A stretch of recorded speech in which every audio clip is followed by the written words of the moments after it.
Hello class 7। आज हम पढ़ने वाले हैं आपका साइंस का चैप्टर नंबर 4, जो कि जिसका नाम है the world of metals and non metals. क्या होते हैं मेटल्स, क्या होते हैं नॉन मेटल्स। मेटल्स तो वही सिल्वर गोल्ड ये सब मेटल होता है। नॉन मेटल्स क्या होते हैं वो सब हम आज पढ़ने वाले हैं। एंड आप देख रहे हैं स्टडी वर्स, तो आप स्टडी वर्स को जाकर सब्सक्राइब कर लेना जरूरी से। आपकी क्लास 7th का 2025 का एनसीईआरटी आपकी एनसीईआरटी अपडेट हो चुकी है। उस हिसाब से हम आपको पूरा कोर्स कंप्लीट करवाने वाले हैं। और इस क्लास के जो नोट्स है जो मैं लिखूंगा यहाँ पे, वो सारे आपको हमारी वेबसाइट पे मिल जाएंगे। वेबसाइट की लिंक डिस्क्रिप्शन में। आइए स्टार्ट करते हैं। क्या होते हैं मेटल्स। सबसे पहले इंट्रोडक्शन लेते हैं मेटल्स और नॉन मेटल्स का। तो मेटल्स क्या होते हैं, देखिए मेटल्स यही जो आप यहाँ पे देख रहे हो, ब्रास, ब्रोंज, स्टील, गोल्ड, ये सब मेटल होता है। लेकिन अब हम इसको डिटेल में पढ़ने वाले हैं। आपने सोचा था देखो मेटल तो वही होता है, स्टील वगैरह जो हम डेली यूज करते हैं, स्टील के यूटेंसिल्स यूज करते हैं। अब आप इसको डिटेल में पढ़ेंगे। देखिए element classifications. Elements are classified into metals and non-metals.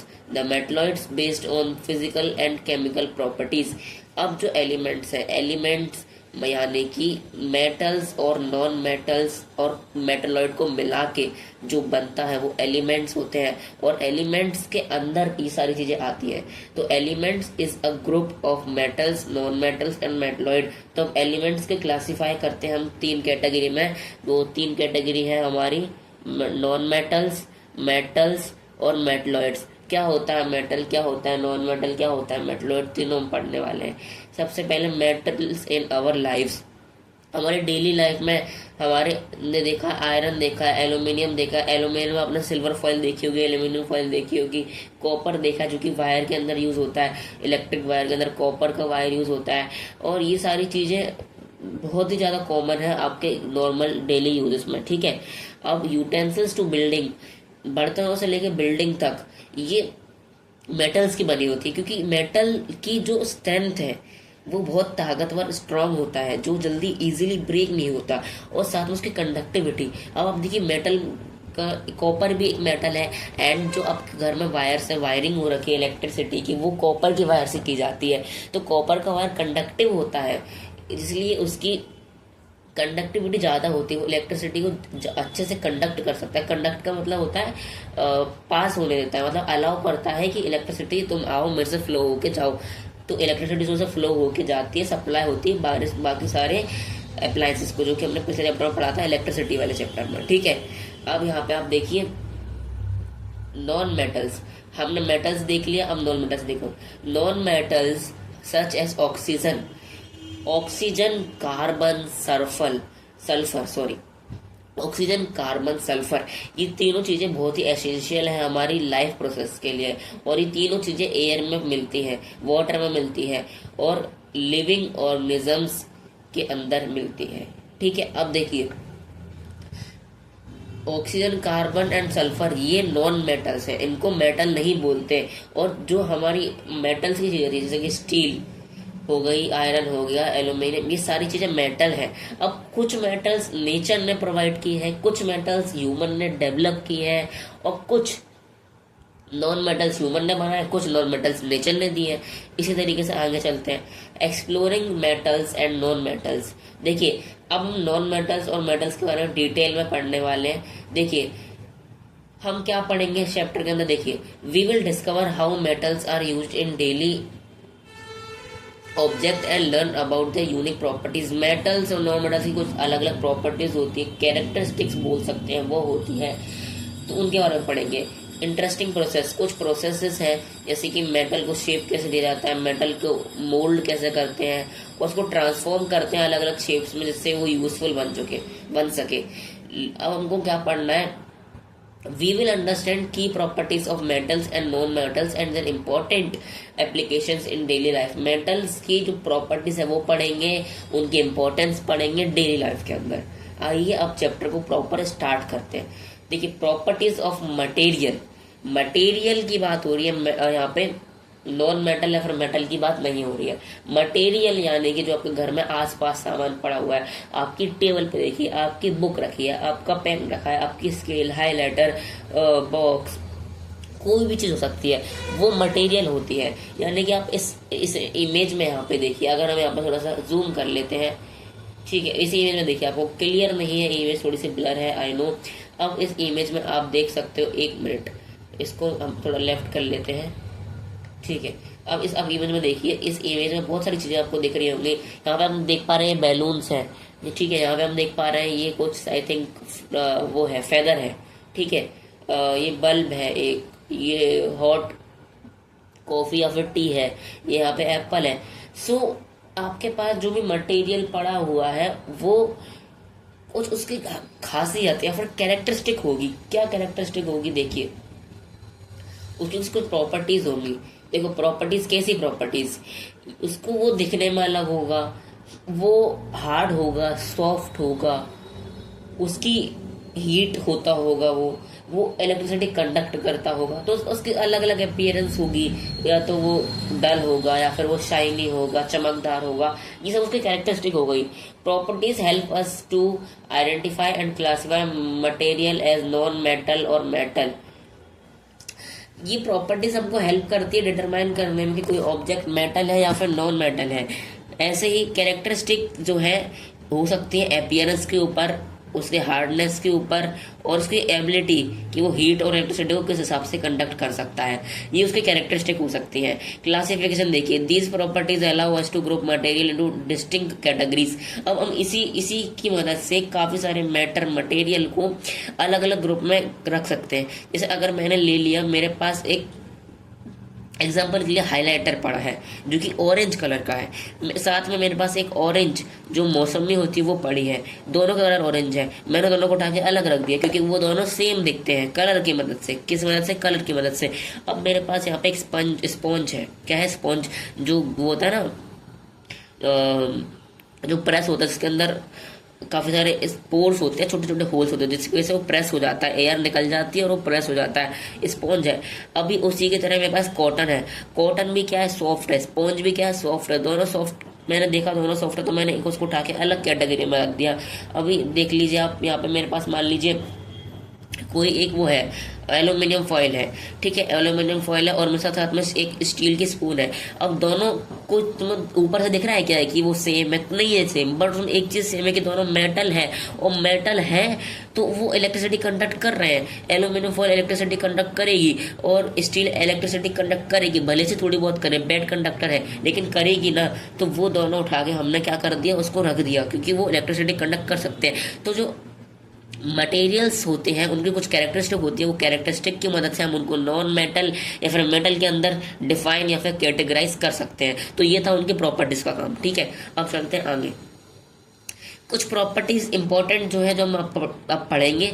क्या लिखा है? मेलेबिलिटी। मेलेबिलिटी का मतलब होता है कि वो ऑब्जेक्ट उसको शीट में बना सके, मतलब वो ऑब्जेक्ट प्रेस हो सके, पिचक सके, दब सके, उसको वो टूटे नहीं, वो मेलेबिलिटी होता है। यानी कि आपके पास मान लीजिए कोई कॉपर वायर है, अब आपने उस कॉपर वायर को हथौड़े से मारा, ऐसा कूटा, तो वो पचक के शीट बन जाएगा। यहाँ पे आप देख सकते हो, यहाँ पे अगर वो उसको हम पिचकाएंगे तो इस तरीके से शीट बन जाएगा वो। कोई आपके पास सिल्वर फॉयल होती है, आपके पास सिल्वर है तो ये देखिए कुछ इस तरीके से सिल्वर फॉयल बन जाएगी, उसको प्रेस करेंगे। एल्यूमिनियम फॉयल जो आप लंच पैक करते हो, खाना ले जाते हो स्कूल में, वो उसको हम बीट करेंगे, एल्यूमिनियम को बीट करेंगे, हथौड़े से, हैमर से बीट करेंगे, तो इस तरीके से फॉयल बन जाएगी। सेम तरीके से जो हमारे यूटेंसिल्स होते हैं, यूटेंसिल्स को भी बीट ऐसा ठोक ठोक के बनाया जाता है। आप वहाँ जाते होंगे, जो हमारा वो होता है ज्वेलर बनवाने वाला, ज्वेलर जो होता है वो क्या करता है, वो ऐसी गोल्ड को बीट करता है, ठोकता है, जिससे क्या होता है वो अलग अलग शेप ले लेता है, ठीक है। अब मेलेबिलिटी की डेफिनेशन यहाँ पे देखते हैं हम। प्रॉपर डेफिनेशन क्या है? Ability to be beaten into thin sheets without breaking. यानी कि जो मेटल्स होते हैं उनके पास एबिलिटी होती है कि वो शीट्स के अंदर कन्वर्ट हो सकते हैं। उनको अगर हम बीट करें, हथौड़े से ठोकें या फिर किसी वजह से ठोकें, और बिना टूटे। बट अदर हैंड जो हमारे नॉन मेटल्स होते हैं वो ब्रिटल होते हैं। ब्रिटल मतलब जो टूट जाते हैं हथौड़ा मारते ही। हमने एक हैमर मारा तो टूट गया, अब हम उसके बारे में आगे पढ़ेंगे कि कैसे टूटा, क्यों टूटा, वो हम आगे देखते हैं। अब देखिए कुछ एग्जांपल देख लिए, कॉपर है, एल्यूमिनियम है, आयरन है, इन सब की हम शीट बना सकते हैं। अब जो टीन शेड होती है जो आपकी छत पे लगी होगी, उसको हमने बीट कर करके बनाया है, किससे, आयरन से। अब नॉन मेटल देखिए, कोल या फिर सल्फर, ये ब्रिटल होते हैं। ब्रिटल का मतलब होता है जो कि शीट में कन्वर्ट ना हो सके। अगर हम उसको बीट करेंगे, हैमर करेंगे, तो वो टूट जाएगा, बिखर जाएगा। कोल है, कोल आप देखिए जो वो होता है आपका कोयला जो लकड़ी से बनता है, अगर आप उसको तोड़ोगे, कूटोगे, तो वो पाउडर बन के बिखर जाएगा। सल्फर ले लीजिए, सल्फर को अगर आप बीट करोगे हैमर से तो वो बिखर जाएगा इधर उधर, क्योंकि वो नॉन मेटल है, और नॉन मेटल कभी भी मेलेबल नहीं होता, वो शीट्स में नहीं कन्वर्ट हो सकता। ठीक है, नेक्स्ट होती है डक्टिबिलिटी। डक्टिबिलिटी का मतलब होता है कि वो मेटल को अगर हम बीट करके उसको हम क्या बना सकते हैं, कॉपर आयरन, मतलब वायर में बना सकते हैं। सिंपल कॉपर आयरन वो तो ठीक है, उसको हम वायर में कन्वर्ट कर सकते हैं, जैसे कि metal wires. Most metals like copper aluminium can be drawn into thin wire, क्योंकि ये एक मेटल है, नॉन मेटल नहीं है। आयरन, कॉपर, एल्यूमिनियम, ये सब चीज़ें मेटल हैं। तो मेटल की एक एबिलिटी होती है जिस एबिलिटी का नाम है डक्टिलिटी। इसमें क्या होता है, ये सारी चीज़ों को हम वायर में बना सकते हैं। मेटल को कन्वर्ट करके वायर में बनाया जा सकता है। गोल्ड की एक प्रॉपर्टी होती है, 1 gram of gold can be drawn into 2 kilometre long wire. Gold की एक प्रॉपर्टी होती है कि 1 ग्राम गोल्ड से हम 2 किलोमीटर लंबा वायर बना सकते हैं। कितनी अमेजिंग प्रॉपर्टी है, सिर्फ 1 ग्राम गोल्ड है, उसको हम 2 किलोमीटर लॉन्ग वायर बना सकते हैं। ठीक है, अब इसका यूज़ कहाँ होता है, प्रैक्टिकल यूज़। जो हमारे इंस्ट्रूमेंट होते हैं लाइक गिटार, इन सब में क्या यूज़ होता है, मेटल का वायर यूज़ होते हैं, स्टील के वायर यूज़ होते हैं, स्टील के रोप्स और ब्रिजेस यूज़ होते हैं। किस लिए, साउंड प्रोड्यूस करने के लिए। तो इससे हमको एक चीज़ और पता चलती है कि मेटल्स प्रोड्यूसेस साउंड। जी हाँ, मेटल साउंड प्रोड्यूस करते हैं, जिसको हम बोलते हैं सोनैरिटी और साउंड बोल सकते हैं। ठीक है, तो इसमें क्या होता है, sonority is property that produces a ringing sound when struck. जब हम दो मेटल्स को आपस में बीट करते हैं, यानी कि हल्का सा टक टक करते हैं, तो वो एक साउंड प्रोड्यूस करता है, रिंगिंग साउंड प्रोड्यूस करता है। जैसे कि आपने देखा होगा आपके जो टेम्पल्स होते हैं, टेम्पल्स में कुछ इस तरीके से घंटी रखी रहती है। ये घंटी जब हम ऐसा बीट करते हैं, हिलाते हैं, तो इसमें एक साउंड प्रोड्यूस होता है, वो साउंड रिंगिंग साउंड बोलते हैं हम उसको। ठीक है, तो मेटल्स की एक स्पेशलिटी होती है कि जब हम उसको ऐसा बजाते हैं, आपस में टकराते हैं, तो उससे एक साउंड प्रोड्यूस होता है, और वो साउंड रिंगिंग साउंड होता है। ठीक है, मेटल्स जो है जैसे कि spoon, coin produces clear ringing sound when struck. Coin को आप जब गिराते हो, उसमें से कितनी अच्छा साउंड आता है। अब वो पता नहीं आपको अच्छा लगता है कि नहीं लगता है, लेकिन अच्छा साउंड आता है उसमें से।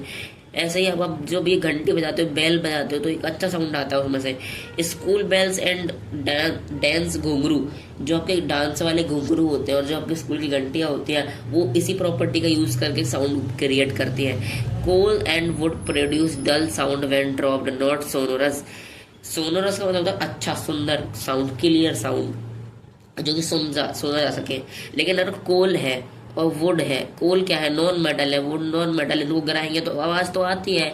अब आप कोई प्लास्टिक की चीज़ है, अब उसको देखो इस तरीके से आप उसको टकराओगे तो उसमें से आवाज़ तो आएगी, लेकिन वो सोनोरस आवाज़ नहीं होगी। ऐसे ही कोल और वुड को अगर आप ड्रॉप करोगे ज़मीन पर, आवाज़ तो आती है, लेकिन वो आवाज़ सोनोरस नहीं होती है। ठीक है, नेक्स्ट प्रॉपर्टी है हीट। जो हमारे मेटल्स होते हैं वो हीट को अच्छे से ट्रांसफर कर सकते हैं। Heat transfer through a material from one point to another. Metal conduct heat quickly making them ideal cooking vessels. Metals जो है हीट को बहुत तेजी से ट्रांसफर कर सकते हैं। जैसे कि आपने देखा होगा कोई स्टील का जो यूटेंसिल होता है, स्टील का आपका कोई बर्तन है, पैन है, फ्राई पैन है, अगर आप उसको गैस पर रखोगे तो बहुत जल्दी से हीट को ट्रांसफ़र कर देगा फूड के अंदर। वहीं जो नॉन मेटल होता है वो बहुत ही पुअर कंडक्टर होते हैं। आपने आग लगाई लकड़ी के अंदर, तो जहाँ पे आग लगी वो एरिया तो गर्म हो जाएगा, बट दूसरा एंड गर्म नहीं होगा, क्योंकि वो पुअर कंडक्टर है। अगर आप सेम स्टील का कोई चीज़ ले लो, अगर आपने उसको एक साइड से हीट किया, दूसरी साइड भी हाल तुरंत हीट हो जाएगी। तो इस हिसाब से पता चलता है कि मेटल है वो गुड कंडक्टर ऑफ हीट होते हैं। सो कंडक्शन ऑफ इलेक्ट्रिसिटी, जो हमारे मेटल्स होते हैं लाइक एल्यूमिनियम एंड कॉपर्स, ये क्या है, good conductor of electricity, electricity को बहुत अच्छे से कंडक्ट कर सकते हैं। वहीं नॉन मेटल्स है किसी की रबर और plastic, these are poor conductors of electricity, जिससे कंडक्ट नहीं होती है इलेक्ट्रिसिटी बिल्कुल भी, और इनको इंसुलेटर की तरह यूज़ किया जा सकता है सेफली। जैसे कि हमने लास्ट चैप्टर पढ़ा था इंसुलेटर क्या होता है, अगर आपको नहीं पता तो जाके उस चैप्टर की वीडियो देखिएगा, डिस्क्रिप्शन में मैं लिंक प्रोवाइड करवा दूंगा। नेक्स्ट है रस्टिंग। देखिए, अगर कोई भी आयरन ऑब्जेक्ट को बहुत देर तक एयर में छोड़ा जाएगा तो उसके ऊपर एक ब्राउन डिपॉजिट हो जाती है। ये देख सकते हो ब्राउन कलर की, ब्राउन रेडिश कलर की एक चीज़ डिपॉजिट हो रही है इस पूरे पे, आप देख सकते हो पूरा ही रस्ट से भर चुका है। तो यहाँ पे रस्ट लग रही है। रस्ट ऐसा नहीं है कि एयर में रखे रखे लग जाएगी, क्योंकि आप देखिए हर चीज़ आपके एयर में कांटेक्ट में, एयर तो पूरे में है, हर आयरन की एयर के कांटेक्ट में, लेकिन कुछ कंडीशंस होती हैं। जैसे कि रस्ट तभी लगेगी जब आपका जो आयरन है वो एयर और वाटर दोनों से कांटेक्ट में आएगा, यानी कि एयर भी मिल रही है, वाटर भी मिल रहा है, तो उस पर रस्ट लगनी गारंटेड है। इम्पैक्ट क्या होता है, rusting damages iron structure leading to significant repair cost in India. Rusting से क्या होता है, हमारा जो मटेरियल होता है वो डैमेज हो जाता है और खोखला, एक बोल सकते हैं, उसकी जो स्ट्रेंथ है वो कम हो जाती है, उसको रिपेयर करवाने के लिए कॉस्ट बढ़ जाती है इंडिया के अंदर। प्रिवेंटेशन देखिए, और प्रिवेंट कैसे कर सकते हैं, रस्टिंग बाय पेंटिंग। आपने देखा होगा आपके जो वो होते हैं डोर्स वगैरह होते हैं, जो मेटल की चीज़ें होती है, कूलर होता है, आपके घर में कूलर होंगे मेटल के, उनमें पेंट किया जाता है, क्योंकि आपने देखा होगा जो कूलर होते हैं उनमें लगातार पानी स्प्रिंकल होता है उनके आउटर वॉल्स पर, और स्प्रिंकल होता तो है पानी, साथ में एयर के भी कांटेक्ट में है, तो रस्टिंग पक्का लगनी है उस पर, इसलिए हम उस पर पेंट कर देते हैं, ऑयलिंग कर देते हैं, ग्रीसिंग कर देते हैं और ग्लैवरिशिंग कर देते हैं। ग्लैवरिशिंग का मतलब होता है जिंक कोटिंग। जिंक जो होता है ना, एक हमारा एलिमेंट है जिंक, उसके कोटिंग करने से रस्टिंग नहीं होती है। कंक्लूजन क्या है, rusting requires both oxygen moisture, air में स्पेशली ऑक्सीजन रिक्वायर्ड होता है रस्टिंग के लिए, और मॉइस्चर रिक्वायर्ड होता है। यानी ऐसा नहीं है कि आपको पानी से ही रस्ट लगेगी, अगर थोड़ा बहुत मॉइस्चर है, ह्यूमिडिटी है, थोड़ा बहुत भी हवा में पानी है, और उससे रस्टिंग लग जाएगी। नेक्स्ट है कोरोजन। कोरोजन क्या होता है, gradual deterioration of metal surfaces due to environmental factors, develop a distinctive green coating when expose to air. देखिए ये है कोरोजन, यहाँ पे देख सकते हो ग्रीन कलर की कोटिंग हो रखी है, ये पेंट नहीं है, ये कोरोजन है, इस पे पेंट नहीं है। ये जो आप देख रहे हो बैकग्राउंड में, ये हो सकता है पेंट है, बट ये जो ग्रीन कलर की कोटिंग है ये क्या है, ये कोरोजन है। और ये मेटल पे लग जाता है कब, जब हम इसको एयर में एक्सपोज रखते हैं, कॉपर पे लगता है स्पेशली, ज़्यादातर कॉपर पे ये लग जाता है अगर हम कॉपर को एयर में रखते हैं तो iron pillar of Delhi made 1600 years ago remarkable resist rusting despite exposure.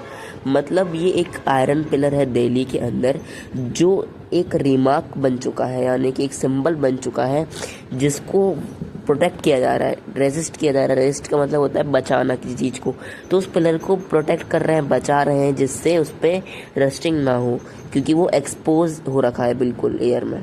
Other metals, कुछ मेटल्स और हैं जिन पे एयर और वाटर का इफेक्ट पड़ता है, जैसे कि magnesium reaction burns with dazzling white flame forming magnesium oxide. जब मैग्नीशियम एयर और वाटर के कांटेक्ट में आता है तो वो एक फ्लेम प्रोड्यूस करता है, डार्कजिलिंग फ्लेम प्रोड्यूस करता है, जिससे मैग्नीशियम ऑक्साइड पाउडर फॉर्म होता है। Basic nature, metal oxides are generally basic turning red litmus blue. जो बेसिक होते हैं मेटल्स के, जो ऑक्साइड्स होते हैं वो बहुत ही बेसिक होते हैं, बेसिक नेचर के होते हैं, जो कि हमने चैप्टर 2 के अंदर पढ़ा हुआ है। चैप्टर 2 में बताया है कि मेटल्स बेसिक नेचर के होते हैं, और एसिड बेसिक के बारे में पूरी डिटेलिंग हम उस चैप्टर में दी गई है। तो आप वो चैप्टर अगर आपने नहीं पढ़ा है तो डिस्क्रिप्शन में उसकी लिंक दे दूंगा, आप जाके वहाँ देख सकते हो। तो जैसे ही हम मेटल ऑक्साइड को कांटेक्ट में लाते हैं रेड लिटमस पेपर के ऊपर, तो वो ब्लू कर देता है उस रेड लिटमस को। Sodium storage, stored in kerosene to prevent vigorous reactions with air and water. जो उसको होता है सोडियम को केरोसिन के अंदर रखते हैं जिससे वो रिएक्ट ना करे एयर और वाटर से, क्योंकि उसका रिएक्शन वाइगोरस होता है, थोड़ा सा डेंजरस रिएक्शन होता है। ठीक है। नॉन मेटल के एग्जांपल में आप देख सकते हो sulphur, phosphorus, carbon, oxygen, nitrogen, ये सारे नॉन मेटल्स होते हैं। Non metals are element with properties from different metals. जो नॉन मेटल्स होते हैं उनकी प्रॉपर्टीज मेटल से बहुत अलग होती हैं और वो और भी सिंपलर सब्सटेंसेस में नहीं ब्रेक किए जा सकते, can not be broken down into simpler substances. Like अब देखिए सल्फर है, अब सल्फर छोड़िए, आप ऑक्सीजन को लीजिए। ऑक्सीजन क्या होता है? ऑक्सीजन होता है ना, तो यहाँ पे जो ऑक्सीजन है आपको इमेज दिख रही होगी, देखिए एक साइड हीलियम है, एक साइड ऑक्सीजन है। अब आप देखिए ऑक्सीजन तो खुद एक क्या चीज़ है, ऑक्सीजन एक एलिमेंट हो चुका है, यानी कि अब हम उसको और फर्दर ब्रेक नहीं कर सकते। देखिए ओ लिखा है ना, अब यहाँ पे 2 ओ है, हम 2 ओ को अलग कर सकते हैं लेकिन उसको और ब्रेक नहीं कर सकते। अगर वहीं सेम साइड अपन लेते हैं H2O यानी कि वाटर, जो कि आपको राइट साइड इमेज में दिख रहा है। अब H2O में 2 चीज़ें हैं, H और O। अब हम उन दोनों को अलग कर सकते हैं, H को अलग कर देंगे तो हाइड्रोजन अलग हो जाएगी और ऑक्सीजन अलग हो जाएगी, तो वो फर्दर ब्रेकडाउन हो सकता है। तो जो हमारे नॉन मेटल्स होते हैं वो फर्दर ब्रेकडाउन नहीं हो सकते अकॉर्डिंग टू क्लास 9 साइंस। ठीक है। आगे जाके यहाँ पे आपको एक शौक मिलेगा, अरे हमने तो पढ़ा था ब्रेकडाउन नहीं हो रहा है, बट ये आप क्लास 9 में पढ़ोगे ये भी ब्रेकडाउन हो जाते हैं, बट करेंटली ये अभी आपको नहीं पढ़ना है। तो वही चीज़ जो ब्रेकडाउन हो सकती है, जैसे कि H2O, H अलग और O अलग यानी कि हीलियम अलग और ऑक्सीजन अलग। वहीं ऑक्सीजन अब अलग हो गया तो ऑक्सीजन को और क्या ब्रेक करोगे आप, ऑक्सीजन तो ब्रेक हो ही नहीं सकता। ठीक है, तो इसलिए they can not be broken down into simpler substances. ठीक है। सल्फर का बर्निंग रिएक्शन देखिए, when burn sulphur produce sulphur dioxide as a gas. Sulphur को अगर हम बर्न करते हैं तो वो सल्फर डाइऑक्साइड प्रोड्यूस करता है। Solution formation, dissolved in water it form sulphur acid. अगर हम इसको सल्फर को हम वाटर में घोलेंगे तो ये प्रोड्यूस करेगा sulphurous acid. Acidic nature, sulphur nature में एसिडिक होता है जो कि ब्लू लिटमस पेपर को रेड में कन्वर्ट कर देता है as studied in chapter number 2। Phosphorus को हम वाटर में इसलिए स्टोर करते हैं क्योंकि ये फायर को कैच कर लेता है। अगर हम इसको अच्छे से नहीं रखें तो अगर हम इसको फायर में कैच कर लेगा बिना कोई इग्निशन के, बिना कोई तिल्ली के, बिना कोई माचिस के, मैच स्टिक के, ये फायर को कैच कर लेगा सिंपली अगर हम इसको एयर के अंदर छोड़ देंगे तो। ठीक है। Physical properties, non metals are usually soft and dull in appearances. Non metals जो है सॉफ्ट होते हैं और उनकी अपीयरेंसेस बहुत डल होती है, चमकदार नहीं होते मेटल की तरह। ठीक है। मैकेनिकल प्रॉपर्टीज, नॉन मैलेबल और डक्टाइल। जो मैकेनिकल प्रॉपर्टीज होती है किसकी, हमारे नॉन मेटल की, कि वो मैलेबल का मतलब क्या होता है कि वो शीट में कन्वर्ट कर सके, डक्टाइल वो वायर बन सके, तो उसकी ये प्रॉपर्टीज नहीं होती, हम पढ़ चुके हैं। अगर ऐसा करेंगे तो टूट जाएगा और उसको हम शेप और वायर्स में नहीं कन्वर्ट कर सकते। Chemical nature, the oxides are acidic unlike basic oxides of metal. जो ऑक्साइड्स होते हैं ये एसिडिक होते हैं। ठीक है, ये इसका केमिकल नेचर है नॉन मेटल का। अभी तक जितने भी हमारे साइंटिस्टों ने एलिमेंट फाइंड किए वो 118 एलिमेंट्स है। पहले 100 एलिमेंट्स हुआ करते थे लेकिन अब 118 एलिमेंट्स फाइंड कर चुके हैं। इनकी कैटेगरी 2 है, नॉन मेटल्स और मेटल्स। 92 नेचुरल एलिमेंट्स है। 92 मैंने स्टार्टिंग में बताया था, कुछ ह्यूमन से बनाए हैं, कुछ अपने आप मिले हैं, धरती पर भगवान ने दिए हैं। उसमें से देखिए 92 जो है वो नेचुरली अर्थ पर मिले हैं, मतलब नेचुरली बने हैं, भगवान ने दिए हैं। ठीक है, हमने नहीं बनाए। Importance of non metal, oxygen essential होता है ह्यूमन बीइंग्स की ब्रीथिंग के लिए, कार्बन एसेंशियल होता है, नाइट्रोजन फर्टिलाइजर की तरह यूज होता है, क्लोरीन वाटर प्यूरिफिकेशन का यूज होता है, आयोडीन एंटीसेप्टिक की तरह यूज होता है। तो बहुत ही इंपॉर्टेंस है, मेटल हो या फिर नॉन मेटल हो। नॉन मेटल को हम फेंक नहीं सकते बिकॉज वो भी इंपॉर्टेंट है। ठीक है, कंपैरिजन देखिए, metal in society, metals are alloy are crucial for utensils, tools, and modern technology. Titanium is used in aerospace. Zirconium is vital for atomic energy. In India, recycling metals like iron, aluminum has minimizing waste and support sustainability. यानी कि जो metals हैं वो हमारे लिए बहुत ही essential है, उनसे हम यूटेंसिल्स बनाते हैं, टूल्स बनाते हैं. टाइटेनियम एयरोस्पेस में यूज होता है. जाइक्रोनियम जो है हमारे एटॉमिक एनर्जी बनाने में यूज होता है. तो काफ़ी सारे मेटल्स, नॉन मेटल्स हैं जो कि हमको पढ़ने हैं. क्लास 9th के अंदर एक पूरे टेबल आपने देखी होगी जिसको हम पीरियोडिक टेबल बोलते हैं, पीरियोडिक चार्ट बोलते हैं, वो आपको स्टडी करना है, अभी नहीं करना. In India, recycling metals like iron and aluminium help minimising waste and support sustainability. हमको मेटल्स को रिसाइकिल करने से क्या होता है, वेस्ट प्रोडक्ट नहीं निकलता और सस्टेनेबिलिटी को सपोर्ट मिलता है. समरी देख लो, मेटल्स की प्रॉपर्टी क्या होती है, शाइनी होते हैं, हार्ड होते हैं, मेलिएबल होते हैं, डक्टाइल होते हैं, सोनोरस होते हैं, good conductor of heat and electricity होते हैं. नॉन मेटल डल होते हैं, सॉफ्ट होते हैं, ब्रिडल होते हैं, पुअर कंडक्टर ऑफ इलेक्ट्रिसिटी होते हैं विथ एसिडिक ऑक्साइड्स. एप्लीकेशन देखिए, both are essential form of tools and technology, sustainable life, supporting sustainability. दोनों ही अपने अपने जगह पे इम्पोर्टेंट हैं, दोनों ही अपना इम्पोर्टेंस देते हैं हमको. दोनों ही टूल्स बनाने में, दोनों ही टेक्नोलॉजी में यूज़ आते हैं. आई होप आपको चैप्टर क्लियर होगा. इस चैप्टर के क्लास नोट जो भी मैंने लिखा है, जो भी यहाँ पे अंडरलाइन किया है, सब आपको मिल जाएगा डिस्क्रिप्शन के अंदर हमारी वेबसाइट के ऊपर. और साथ में DPP यानी कि डेली प्रैक्टिस पेपर, वो भी आपको हमारी वेबसाइट में मिल जाएगा प्रैक्टिस करने के लिए, जिससे आप क्वेश्चन को प्रैक्टिस कर सकते हो. साथ ही साथ आपके लिए होमवर्क है. क्या होमवर्क है, देखिए, आपको डायमंड के बारे में पता करके आना है. क्या पता करके आना डायमंड के बारे में, कि जो डायमंड है वो डायमंड मेटल है, नॉन मेटल है, मेटलॉइड है, क्या है डायमंड. तो देखिए, हमने मेटलॉइड तो पढ़ा नहीं, तो ऑब्वियसली ये मेटलॉइड तो नहीं होगा, कुछ तो है, ये मेटल है या फिर नॉन मेटल है. अब आप कहोगे सर जी ये तो चमकता है, ये मेटल होगा, बट नहीं, आप फंस चुके हैं.